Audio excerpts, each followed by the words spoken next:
আমার মনে হয় না মমতা ব্যানার্জিকে আর পশ্চিমবঙ্গের কোনো মানুষ বিশ্বাস করে। একদিকে আমরা দেখছি লক্ষাধিক মতুয়া সম্প্রদায়ের মানুষ বাদ গেছে, একদিকে ইসলাম ধর্মাবলম্বী মানুষের নাম বাদ দেওয়া হয়েছে। ইচ্ছে করে কি আর্থিকভাবে সমাজে যারা খানিক পিছিয়ে তাদেরকে ইচ্ছে করে এই নামটা বাদ দেওয়া হচ্ছে না, কি মনে করেন? আপনি আমাকে বলুন 2014 সাল পর্যন্ত যেখানে ইলেকশন কমিশনের ভারতবর্ষের নিয়ম ছিল যে সিজেআই অর্থাৎ কিনা সুপ্রিম কোর্টের প্রধান বিচারপতি থাকবেন, বিরোধী নেতা থাকবেন এবং প্রধানমন্ত্রী থাকবেন, সেই আইনটা বদলাতে হলো কেন? এক। 2 নম্বর, আবার আইন করে আবার মাঝরাত্রিরে, দেখুন দিনের বেলা এরা কিছু করে না, আবার মাঝরাত্রিরে একটা আইন বদল করলো যে যেই হোক না কেন, মানে নির্বাচন কমিশনার হিসেবে থাকুন না কেন, তিনি যদি চলেও যান তাহলে তার বিরুদ্ধে কোনো রকম মানে ব্যবস্থা নেওয়া যাবে না। কোনো রকম ল পাস করিয়ে নিয়েছে যে তার বিরুদ্ধে কোনো রকম আইনি ব্যবস্থা নেওয়া যাবে। এটা করতে হয় কেন? একটা সরকারকে তার যদি স্বচ্ছ চিন্তাই থাকে তাহলে এটা করতে হয় কেন? আমাকে সেটাই বলুন। এটা তখনই করতে হয় যখন আমার একটা দূরভিসন্ধি থাকে, আর রাহুল গান্ধী থেকে শুরু করে অন্যান্য বিরোধী নেতারা, আমাদের এখানের সিপিআইএম থেকে শুরু করে অন্যান্য বিরোধী দল, তারা প্রমাণ করে দিয়েছেন যে কিভাবে অত্যন্ত সুচারুরূপে বিশেষ করে দলিত এবং মুসলমান এবং মানে যাতে তাদেরকে বাদ দেওয়ার একটা প্রকল্প তৈরি করা যায়। এবারও তাই করা হয়েছে।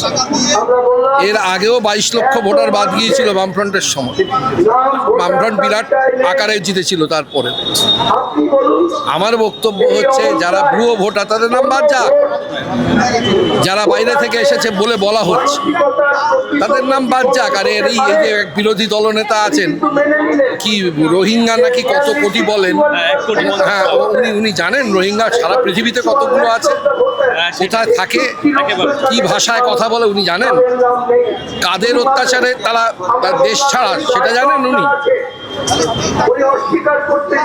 যেহেতু আমাদের দেশের মানুষ একটা জিনিস ভুল করছে, 80-90-এর দশকে ভীষণ রকম ভাবে তখনও প্রচুর মানুষ ছিলেন যারা অশিক্ষিত, কিন্তু আজকের মধ্যে একটা তফাৎ হয়ে গেছে। তারা হয়তো নিরক্ষর, কিন্তু হাতে যে মোবাইল ফোনটি আছে সে মোবাইল ফোনটিতে কিন্তু তারা সব দেখতে পায়। এই ভুলটা বেশিরভাগ রাজনৈতিক নেতারা করছেন এবং তার ফল বাড়ানো। যেখানে প্রধানমন্ত্রী হারেন, দাঁড়িয়ে দাঁড়িয়ে হারেন, এটাই বোধহয় বহু আজকের তারিখে রাজনৈতিক নেতারা বুঝে উঠতে পারছেন না।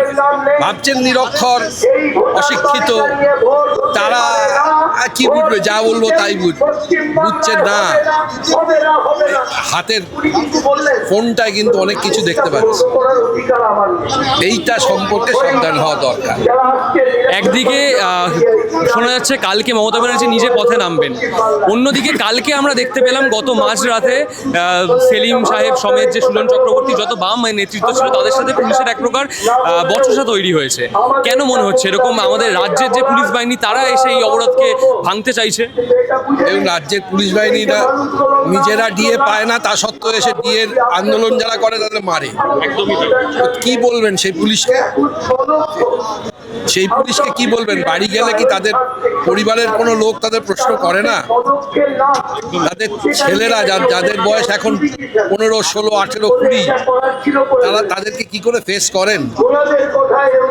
যে বাড়িতে বসে গজগজ করছে, এবারও ডিএটা দিল না, আর তারপর দিয়ে ডিএর আন্দোলনের লোককে ওইভাবে মারছো। এর জবাব একটা না একটা সময় দিতেই হবে, উপায় নেই। সেটা কি তাহলে এই যে কালকে মমতা ব্যানার্জি পথে নামছেন, এইটা কি কোথাও কি আপনার কি মনে হয় যে এই একই এসআইআর কে কেন্দ্র করেই? কিন্তু আপনাদের আমার মনে হয় না মমতা ব্যানার্জিকে আর পশ্চিমবঙ্গের কোনো মানুষ বিশ্বাস করে। অর্থাৎ ওনার দলের যে সমস্ত লোকজন যারা মানে খাবলে চেটে চুটে খেয়ে পেট ভরিয়ে ফেলেছেন তারা ছাড়া। আমার শেষ প্রশ্ন, একদিকে বিজেপির হাজার হাজার কোটি টাকা কেন্দ্রীয় এজেন্সি, আর অন্যদিকে মমতা ব্যানার্জির হাতে বিশাল বড় সরকারি যারা আধিকারিক তাদের, সেখানে দাঁড়িয়ে আপনাদের বামপন্থীদের প্রত্যুত্তর কি, মানুষের কাছে বার্তা কি? দেখুন, আমি সিপিআইএম দলের কথা বলতে পারবো না তারা কিভাবে সাজাচ্ছে, কিন্তু আমার সাধারণ মানুষের একটাই কথা, সেটা হচ্ছে বুথ বাঁচাতে হবে। আপনি আপনার পাড়ার সবাইকে চেনেন, আপনার পার্টের সবাইকে চেনেন, সুতরাং দাদা অনেকক্ষণ ধরে ঘুরছেন, একটু আসুন আমার এখানে, আসুন বলছি যে আপনি আপনার পার্টের লোককেও চেনেন, 100 ফিট দূরে বসে থাকুন না, বলে এবার তাকে গিয়ে জিজ্ঞেস করুন আপনি কোত্থেকে এলেন। যদি দুপুর 1টা পর্যন্ত আমরা ঠিক করে নিই, আমরা এই 20 জন বসে থাকবো, বাকিরা খেয়ে দিয়ে আবার 1:20 পর আসবেন, তাহলে সেটা হলেই ভালো। ধন্যবাদ।